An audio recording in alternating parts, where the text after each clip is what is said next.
Oke guys, welcome to Daily Charting with Toshi, di mana kita akan daily chart your favorite cryptocurrencies. Oke guys, dalam 24 jam terakhir, cryptocurrency market kembali meningkat sebesar 5,06%.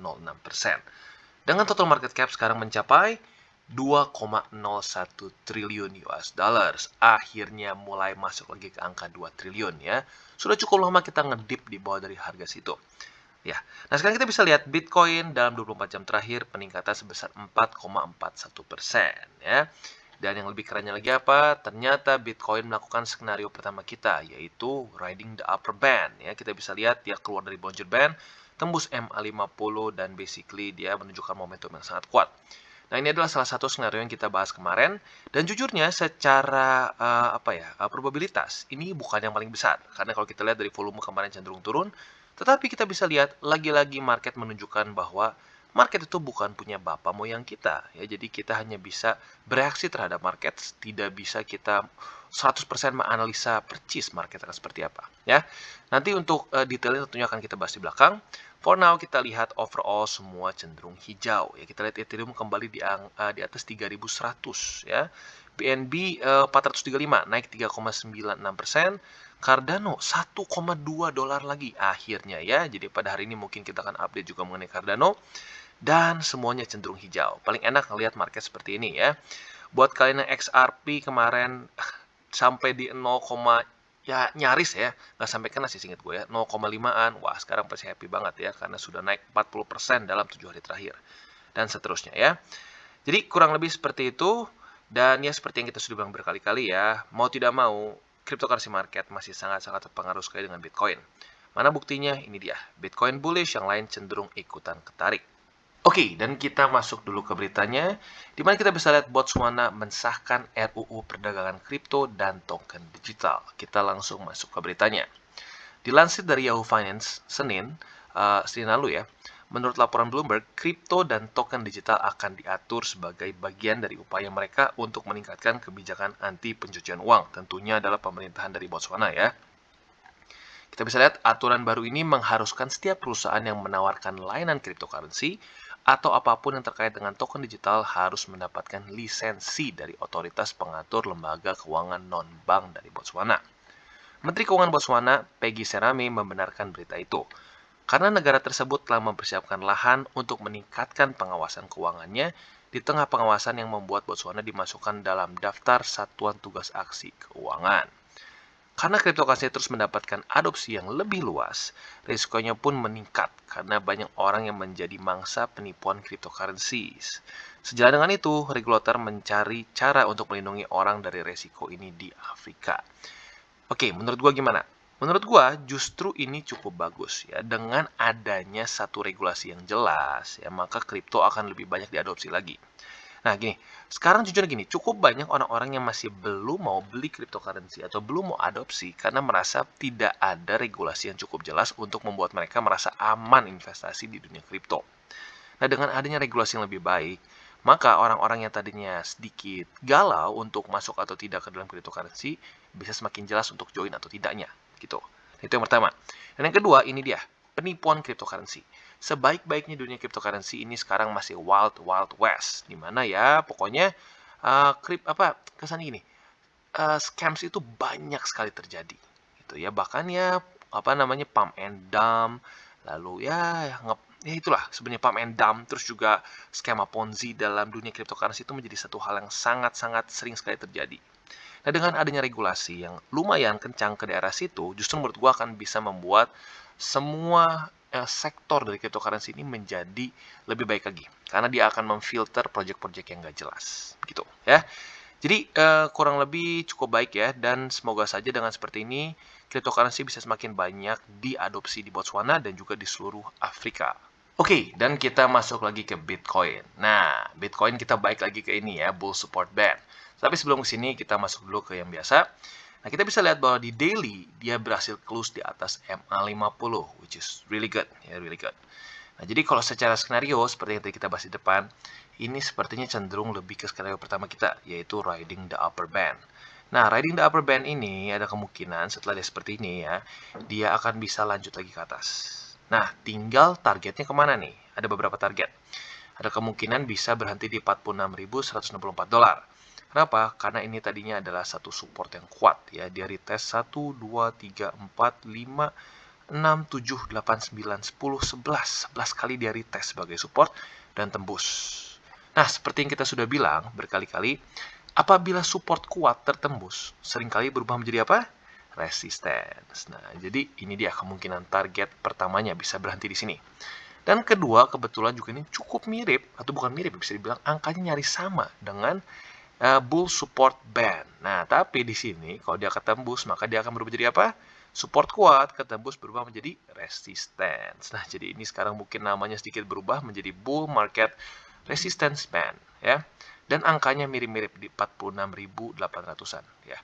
Jadi itu angka-angka yang harus kita perhatikan. Ya, jadi buat kita mungkin yang punya posisi yang ingin bermain jangka pendek tentunya ya, boleh saja pertimbangkan untuk take profits di area sini. Ya. Tapi buat kalian yang untuk jangka panjang, ya cara TP-nya sudah gue pernah bahas di belakang. Ya. Oke, jadi kurang lebih seperti itu untuk Bitcoin, dan overall it's looking really good. Untuk buy limit, sebenarnya boleh aja kalian averaging di MA50 ya. Kalau dia bisa sampai retest MA50 dan terpantul lagi, itu secara momentum sangat baik untuk Bitcoin. Oke, jadi overall seperti itu untuk Bitcoin pada hari ini. Dan ingin gue ingatkan sekali lagi bahwa DCWT ini bukanlah bagi-bagi sinyal dan bukanlah financial advice ya. Jadi tujuannya sekali lagi gue tekankan untuk membiasakan para subscriber gue untuk charting secara mandiri. Oke, dan XRP. XRP juga mirip-mirip seperti BTC ya. Dia close di atas MA50. Bahkan kalau kita melihat secara momentumnya dia bahkan lebih kuat lagi ya.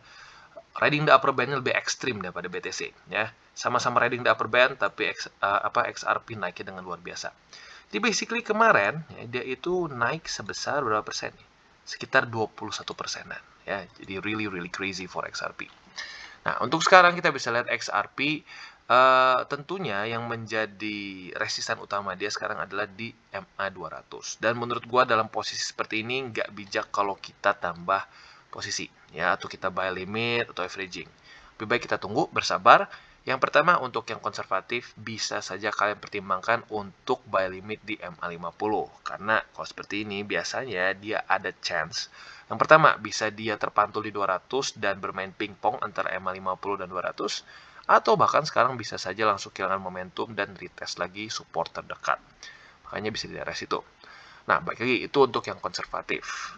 Nah, untuk yang lebih agresif, kalian bisa pertimbangkan untuk masuk ke 4 hourly chart. Nah, di 4 hourly chart kalian bisa averaging yaitu di daerah MA20 gitu ya. Mana yang lebih memungkinkan untuk bisa kena ya susah. Kadang-kadang yang konservatif yang menang, kadang-kadang yang agresif yang menang. Kita nggak pernah tahu ya, karena sekali lagi kenapa? Markets bukan punya bapak moyang kita ya. Jadi harus kalian putuskan sendiri mana resiko yang kalian bisa terima. Gitu. Karena nggak semua orang bisa terima resiko yang lebih besar di time frame lebih kecil. Dan ada beberapa orang juga gatel gitu kalau kurang ada resikonya gitu ya. Jadi kurang lebih seperti itu untuk XRP. Ya gue ulangi, untuk yang lebih konservatif bisa di MA50 yaitu di 75 sen ya, sekitar segituan. Atau kalian yang lebih agresif bisa tunggu di pantulan MA20 yang sekarang sedang di 71. Tapi baik lagi seperti yang kalian tahu, 4 hourly chart MA20-nya akan jauh lebih cepat gitu. Oke, dan untuk AVAX ya, luar biasa, bagus. Kita bisa lihat bahwa dia melanjutkan momentum bullish dia. Kemarin sedikit shaky di sini, tapi oke lah ya, karena dia habis nge-pump di 4, ada sedikit kegalauan di market normal, lalu ada konfirmasi lagi di sini dan lanjut lagi ke atas. Nah, buat yang kemarin AVAX lebih agresif ya, sebenarnya nggak dapat juga sama aja ya, karena memang belum kena juga support.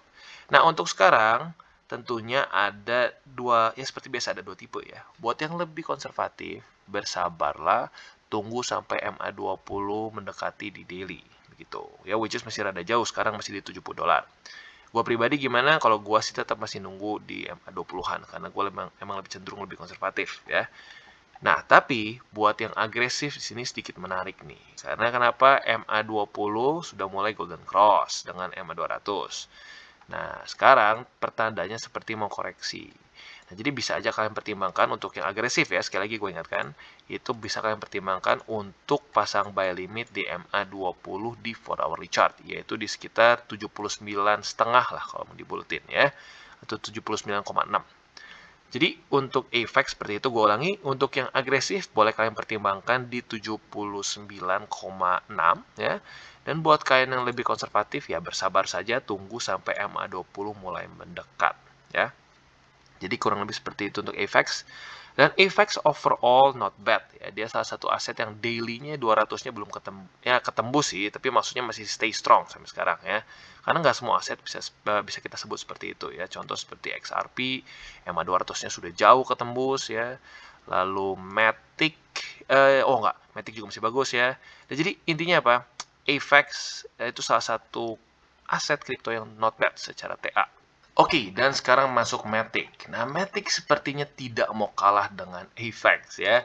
Dia seperti balapan terus dua aset ini ya. Kemarin Matic cenderung performanya nggak terlalu bagus setelah tembus 200. Tetapi tiba-tiba dia comeback with vengeance ya. Dia kemarin nge-pump sampai nembus Bollinger Band dan bahkan nyaris retest MA50. Untuk AVAX juga bagus tapi dia nggak sampai nembus ya. Ya, jadi baik lagi, ini seperti duaan ini seperti lagi balapan nih, siapa yang lebih kuat.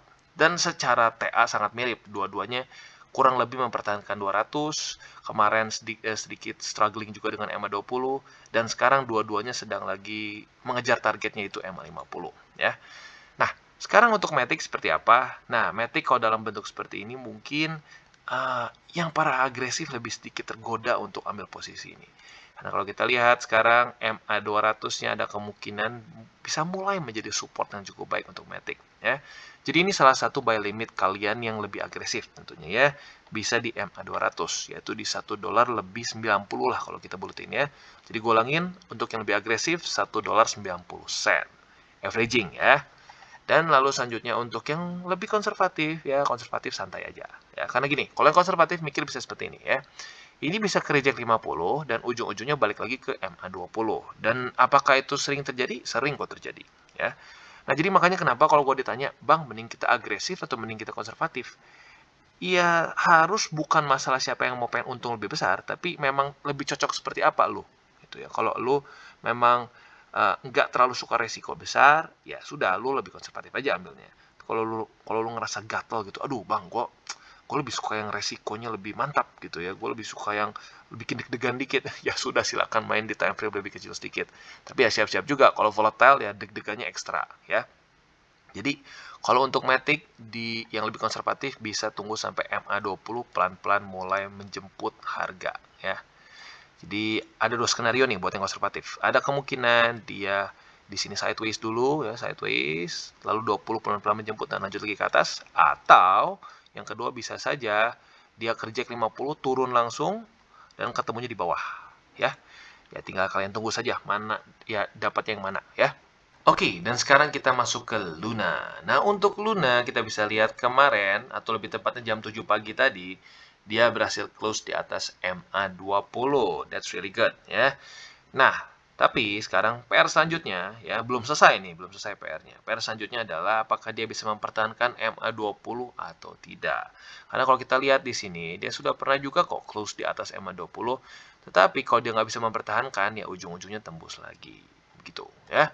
Jadi dalam beberapa hari ke depan ini menjadi satu daerah yang cukup penting untuk Luna. Apakah dia bisa lanjut lagi ke atas atau balik lagi breakdown menembus MA20 gitu.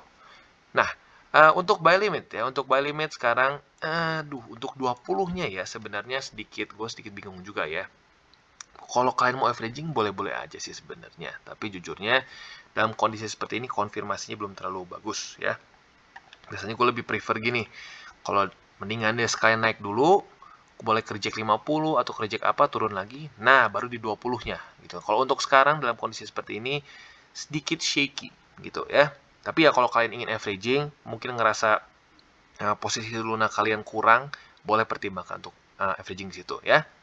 Nah, untuk yang lebih high risk ya atau orang yang lebih suka resiko lebih tinggi, bisa aja kalian pertimbangkan untuk belinya di MA20 di 4 hourly chart. Karena kalau kita melihat kemarin dia terpantul di sini ya. Jadi ada kemungkinan dia terpantul lagi di sini dan lanjut ke atas gitu. Nah, di waktu bersamaan kalau kalian ingin main short term ya, bisa juga ada kemungkinan seperti ini. Kalian misalkan pasang buy limit di MA20-an. Terus kalau dia terpantul, targetnya di mana? Targetnya di MA200 di 4 hourly, yaitu di $66 lebih 17 sen. Nah, jadi ya sebenarnya gini, Setiap trader tuh bisa beda-beda ya. Ada yang lebih suka udah gue nggak mau pusing ngeliat time frame kecil, gue mau liatnya yang gede aja, daily, weekly. Gue ambil movement besar. Ada juga trader yang, aduh, ada sih portofolio buat yang jangka panjang, tapi gue pengen juga nih iseng main-main yang time frame yang lebih kecil 4 jam gitu ya. Wah, kita lihat nih di sini, lumayan, TP-TP di sini kena berapa persen gitu ya. Nah, itu juga boleh kalian pertimbangkan. Tapi biasakan apa? Pasang stop loss. Nah, contohnya kalau seperti ini gimana ya? Misalnya buy limit di sini. Stop loss di mana? Stop loss misalnya boleh 10% atau 5% di bawah dari MA50 di sini. Begitu. Karena kenapa? Kalau sampai tembus lagi 50, kemungkinan besar ya lanjut lagi turun ke bawah gitu. Nah, jadi gitu. Intinya semakin kalian ingin bermain short term, jaga resiko kalian harus lebih ketat dan juga secara TA kalian harus lebih fasih lagi gitu. Oke, dan sekarang kita masuk ke Phantom. Phantom movementnya kemarin sangat bagus sekali ya. Dia menaklukkan MA20 dengan sangat jelas sekali di sini. Dia open di daerah berapa ini? Opennya di $2.16 dan close-nya di $2.31 ya. Kita bisa lihat dengan candlenya yang volume besar seperti ini juga, dia close jauh di atas dari MA20. Tetapi kita bisa lihat dengan sangat jelas juga dia reject oleh MA50 yang berconfluence dengan $2.33. Nah, $2.33 ini adalah satu resisten struktur ya. Kita bisa lihat di daerah sini memang Phantom cenderung ketahan terus ya. Sudah 1 2 3 4 5 6 7 dimana lagi 8 9 10 11 12 dan seterusnya ya. Jadi ini PR selanjutnya Phantom. Apakah dia bisa tembus MA50 yang sedang berkonfluence dengan $2.33? Kalau bisa, that's really good. Karena kenapa? Ada kemungkinan movement seperti ini. Lanjut ke atas, mungkin kena Bollinger Band, turun lagi, nah terpantul di sini. Itu bisa menjadi potensi buy limit kita ya. Oke, for now, untuk yang lebih konservatif, wait and see. Karena kenapa? Ya, technically 20 boleh, tapi menurut gue not that strong ya. Jadi kalau gue pribadi, gue akan skip. Jadi yang kita tunggu adalah apakah dia berhasil menjebol MA50 dan $2.33. Kalau dia berhasil jebol, dan dia ada retest lagi ke situ, nah kita boleh pertimbangkan untuk beli di situ. Itu untuk yang konservatif. Nah, untuk yang lebih agresif, sekarang sebenarnya sudah mulai bisa pertimbangkan untuk beli di mana MA20 di 4 hourly chart. Karena kenapa? Kita bisa lihat kemarin sebenarnya di 4 hourly kita bisa lihat dia sudah sempat close di atas dari $2.33. Tetapi reject. Dia reject dan turun lagi. Nah, jadi kalau sampai dia terpantul di 20 lagi, nah dia retest selanjutnya nih, apakah dia bisa tembus atau tidak di situ, ya. Jadi kurang lebih seperti itu. Gue ulangi, untuk yang lebih agresif bisa di MA20 di 4 hourly chart, yaitu di sekarang di $2.20 lah ya kalau kita buletin. Dan kalau buat yang lebih konservatif, bersabar dulu, tunggu. Kalau dia bisa tembus ini ya, dia tembus $2.33 dan 50. Nah, retestnya yang kita ambil, gitu. Oke, dan sekarang kita masuk ke Cardano. Cardano bisa dibilang secara price action sejak tanggal 21 Januari it's really bad ya, terus turun. Dan ya akhirnya mulai menemukan support daerah sini ya, dan akhirnya mulai naik lagi, mulai recover. Dan kemarin really good ya, kemarin volumenya cukup tinggi dibandingkan dengan hari-hari sebelumnya yang cenderung lackluster ya. Nah, tetapi kita bisa lihat kemarin daily close-nya itu di bawah dari $1.20. Tetapi good news-nya today ya, hari ini, dia tembus daerah situ. Tapi, catatannya apa? Ya ini belum daily close. Daily close-nya masih nanti besok jam 7 pagi. Jadi hari ini ya, ini adalah hari yang cukup menentukan bagi Cardano. Apakah dia bisa bertahan di atas $1.20 atau tidak. Ya.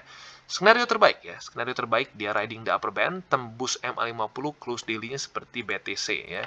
Dia close di atas MA50. Atau mau lebih ekstrim seperti XRP ya, tembusnya nggak kira-kira seperti ini. Itu the best case scenario-nya, dan lanjut aja ke atas terus ya. Target selanjutnya itu mungkin akan ketahan di $1.48. Nah, tetapi andaikan dia reject oleh 50 yang sedang berconfluence dengan Bollinger Band, dengan upper Bollinger Band, ada kemungkinan dia membuat pola cup and handle, which is still a bullish pattern ya. Nah, semoga saja kalau dia bikin cup and handle ya, dia mungkin bisa ketahan di 50-an. Di MA20-an ya. Nah, kalau sudah seperti itu ya kalian tahu berarti buy limitnya di mana untuk yang para konservatif, bisa saja kalian di MA20 gitu. Itu untuk yang konservatif dan kalau bentuknya cup and handle. Nah, skenario ketiga Ini ya kalau Bitcoin BT lagi turun lagi, mungkin bisa dites 40.000, ya ada kemungkinan Cardano bisa double bottom ya. Double bottom berarti bisa ke daerah sini lagi. $1 lah kesannya ya. Jadi kurang lebih seperti itu, walaupun dalam skenario terburuknya pun masih ya double bottom ya. Double bottom still a bullish pattern juga. Jadi well, not that bad. Nah, untuk yang agresif gimana nih? Untuk yang agresif, sebenarnya bisa saja kalian sedikit YOLO dan beli di daerah antara EMA 200 atau $1.20. Ya, tapi baik lagi gue sebutinnya YOLO karena masih jauh sekali dari konfirmasi ya. Jadi baik lagi, gue ingetin buat kalian yang mau ambil posisi seperti ini risikonya cukup besar ya. Kalau kalian mau di tengah-tengah ya boleh aja tunggu sampai daily close-nya kalau sudah di atas $1.20. Nah, besoknya baru kalian pasang buy limit di $1.20. Begitu. Minimal sudah ada konfirmasi satu candle di atas dari $1.20 ya. Jadi kurang lebih seperti itu untuk Cardano, dan overall baik lagi walaupun secara price action, secara TA not looking really good, tapi gue cukup yakin dengan fundamentalnya Cardano. Jadi gue tetap keep ya. Gue nggak nambah posisi besar, tapi gue tetap keep, gue nggak cut loss ya. Oke guys, sekian dari segmen Daily Charting with Toshi. Apabila segmen ini bermanfaat, boleh share dengan teman-teman, dan jangan lupa untuk like, subscribe, klik the bell icon, dan see you on the next videos.